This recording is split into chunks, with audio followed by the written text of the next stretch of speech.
Tell a lie often enough and it becomes truth in the minds of the people who hear it frequently. With respect to the economy, I believe we are constantly being lied to by our government when it comes to economic statistics. And with those lies, false conclusions are drawn and erroneous policies continue to be implemented. So, for example, in a recent Barron's column, a writer suggested that the inflation numbers given to us by the government are approximately correct, and certainly not the 8 or 9% that John Williams has suggested. The logic for disbelieving higher inflation than the government reports was based on what I think is another false assumption, namely that the employment picture in the United States is getting better. To make sure that our listeners know why the mainstream belief in the government's low inflation numbers are fallacious, I called up John Williams on Thursday, December 4th for further clarification. Here is my conversation with John. John, one question I meant to ask you in our interview last week but failed to do so has to do with a view widely held by the mainstream, namely that the government's inflation numbers, while perhaps not perfect, are a very good approximation, at least, for the rise in prices. And the logic of the mainstream goes something like this. If inflation rates of 8 or 9%, like your work calculates, were true, then GDP would be negative and we would never have come out of the recession. But we have come out of the recession, evidenced by the steady growth of employment. Therefore, we do have GDP growth, and thus higher inflation rates are not possible. Now, I believe your answer to that question may have indeed been embedded in some of your other remarks the other day, but just to make sure that our listeners are clear on what I believe is a fallacious argument on the part of the mainstream, can you respond to that contention that steady employment growth proves that we have a growing economy and thus inflation rates akin to the government's numbers are correct? Sure. Let me start with the inflation. How you view inflation is a matter of definition.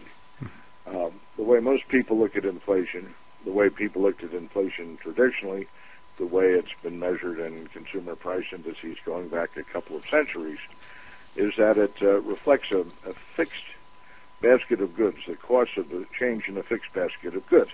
And the reason you want to look at that is that that reflects what you need in terms of covering inflation to maintain a constant standard of living.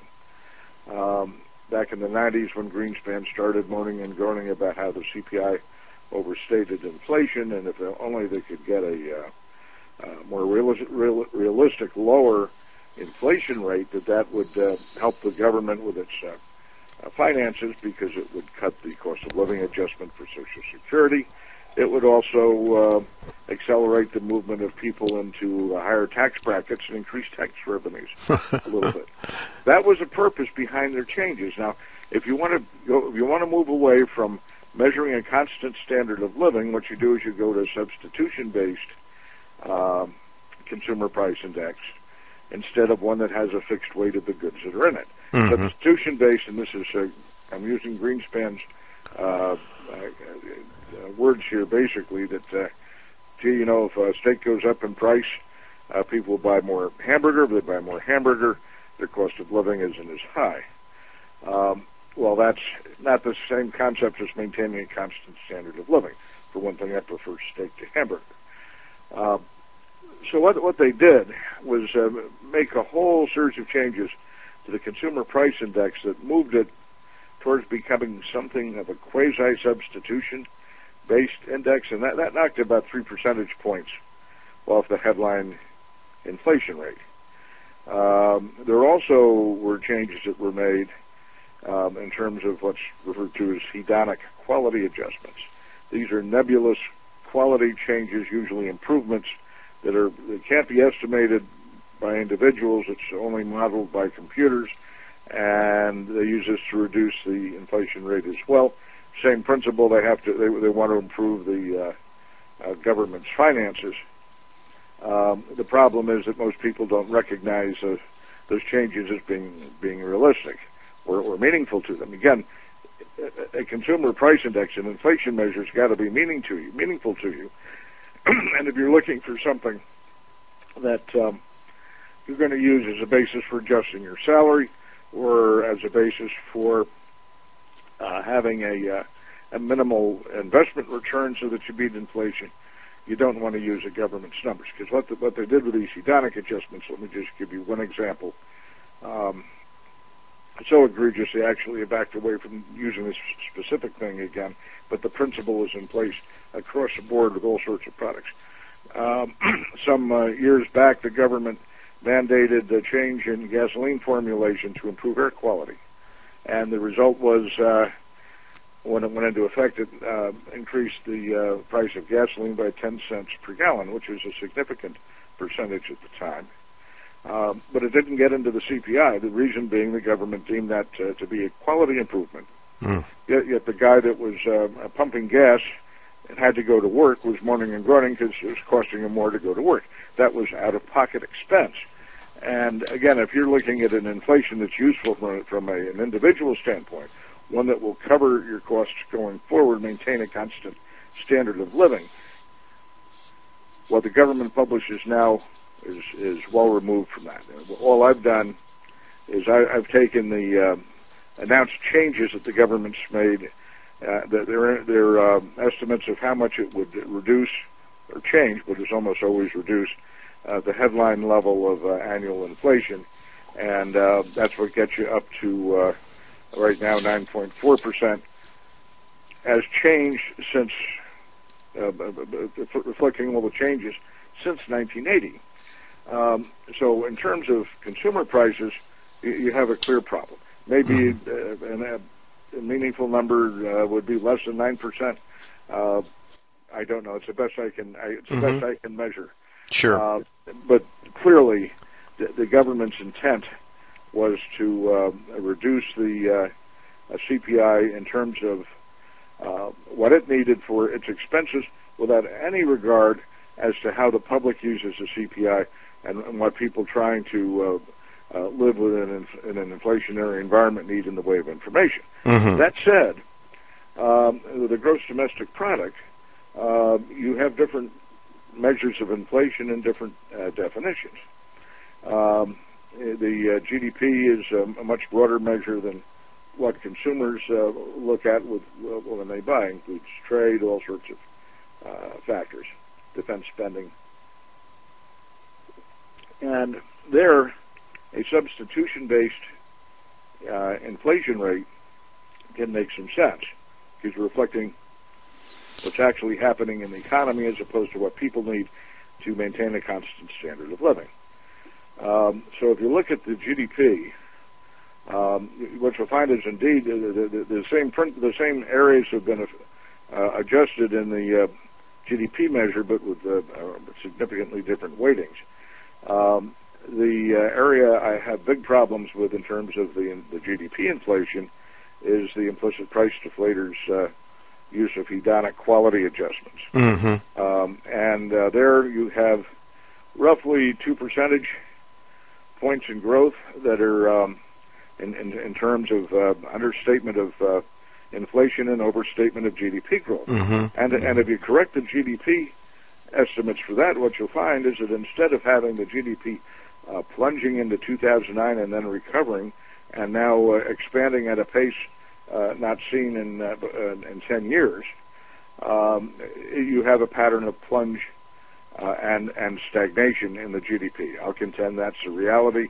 There are a lot of series that are showing that, including revenues of the S&P 500 using the government's CPI as a deflator.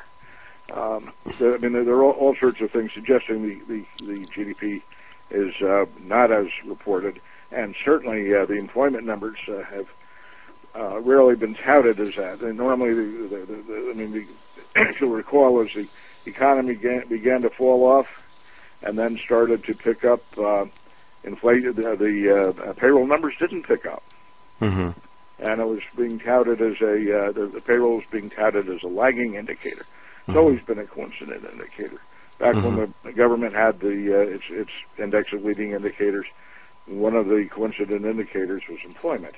There are very serious problems with the payroll employment numbers, the way they're put together. In recent, in the last year, they added in a whole new set of upside biases of numbers that they hadn't counted before. They added roughly an extra million jobs a year in there. But separately, what you have to keep in mind is that with these series, aside from having had methodological changes and not necessarily being extraordinarily accurate anyway from a survey standpoint, is that there are different definitions. The payroll survey, which I think most people look at and say, oh, the payroll survey's growing a couple 100,000 jobs a month, which is about the size of the added biases in the system. Mm-hmm. Those jobs are not people who are employed. That's the number of jobs. Mm-hmm. And what you'll see that's happened in this recession is that a lot of people that have gone back to work have not been able to regain a full-time job. Right. They're taking on multiple part-time jobs.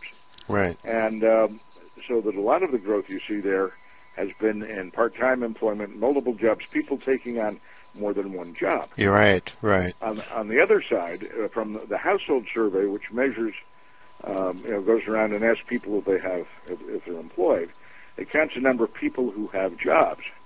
And although in terms of both the payroll employment side and the household survey employment side, both those series have just regained their pre-recession highs. Keep in mind that the GDP regained its pre-recession high 3 years ago, mm-hmm. 3+ years ago, mm-hmm. back in 2011. So it's not exactly keeping up there.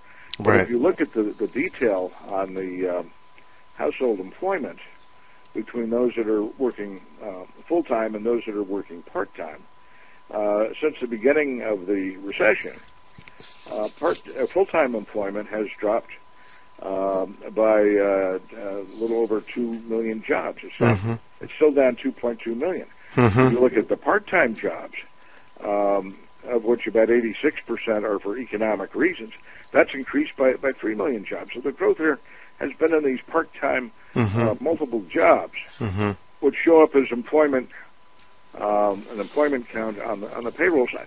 We're not seeing a surge, a real picture of strength here in the economy. In fact, again, if you look at the household survey and you look at payroll, if you look at the household survey employment numbers, that people have one job or 5 jobs doesn't make any difference as long as they have employment. Uh-huh. You take the number of employed as a ratio of the population and plot that, what you see, you'll find it matches very closely the pattern of adjusting the GDP for inflation. Yeah, I was going to say that's very interesting, John. I think the bottom line here then on this discussion and this argument is that we're seeing sort of the employment numbers are sort of a mirage, would you say? Yes, and the term mirage, the GDP growth is an illusion. Yeah. Created by too low a rate of inflation. Uh-huh. Yeah. Basic things here are, number one, consumers are seeing a much higher rate of inflation than is being reported. The GDP has suffered some in its own reporting from that, and if you correct it, it shows a pattern of plunge and stagnation, which is what you're seeing in a lot of the better economic series. And the employment is, when you get into the detail, and the unemployment is showing a similar circumstance. Right. So as I recall from your work, John, if you take that a chart showing the percentage of employed, it looks very, very similar to using your inflation numbers, the GDP, right? That's correct. I could almost interchange it. Yeah, it's very interesting. I think that's probably the best argument. So, I mean, I just had to ask you this because it seemed to me, the argument that's being presented by the mainstream largely is, oh, look, things are really getting a lot better. No, they're not very good in the U.S. economy, but we're seeing a steady growth in jobs. And yet, as you point out, the percentage of employed has never come back. It's fallen off very sharply. So I guess people can fool around with statistics any way they want for propaganda purposes, but the bottom line is things are not nearly as good as what people say they are. So, you can reverse that argument and say, therefore, maybe inflation is a lot worse than what the government is saying. And all I know, John, as an average, as a middle-income person myself, that we're not believing that my Social Security increase of 1.7% reflects my increase in cost of living this past year.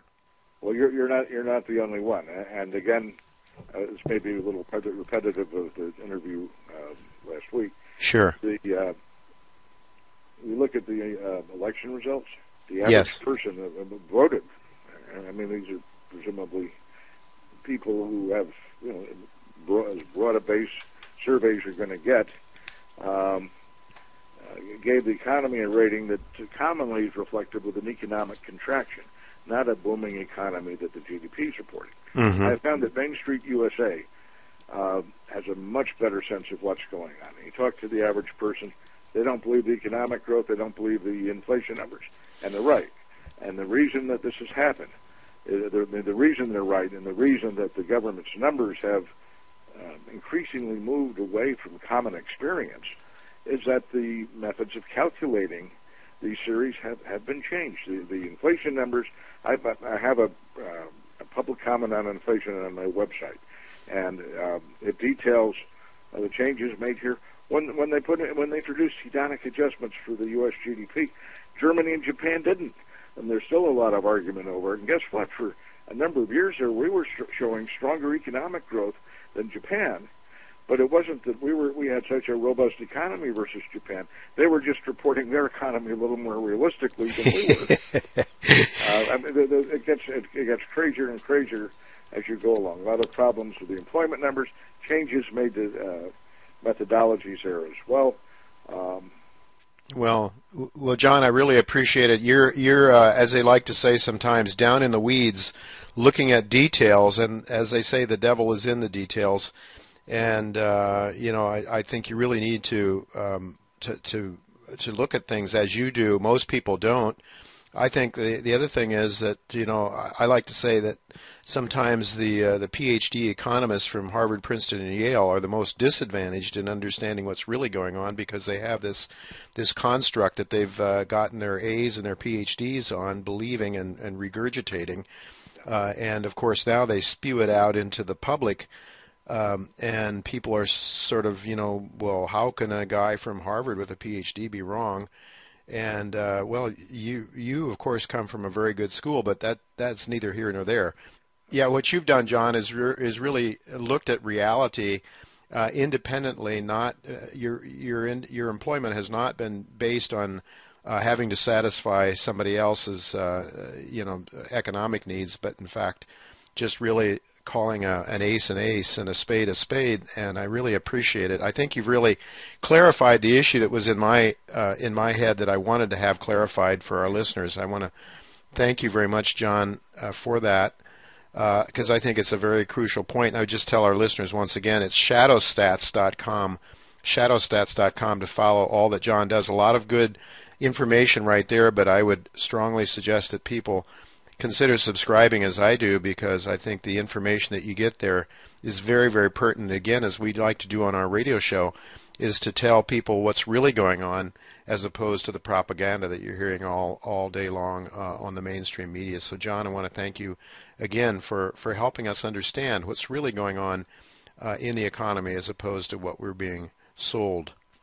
Well, thank you again for having me, and thank you for what has to be one of the most interesting questions anyone has posed to me in a long time. Well, it's very important, and I do want to thank you and really want to have you on the show again from time to time, John, to keep up with what you're doing and keep focused on this hyperinflation issue, which I think is most fascinating, because I think when confidence is lost in the currency, and Lord only knows why there's still confidence in the monetary system that we currently have, but I think there's some evidence that it's becoming ever more shaky.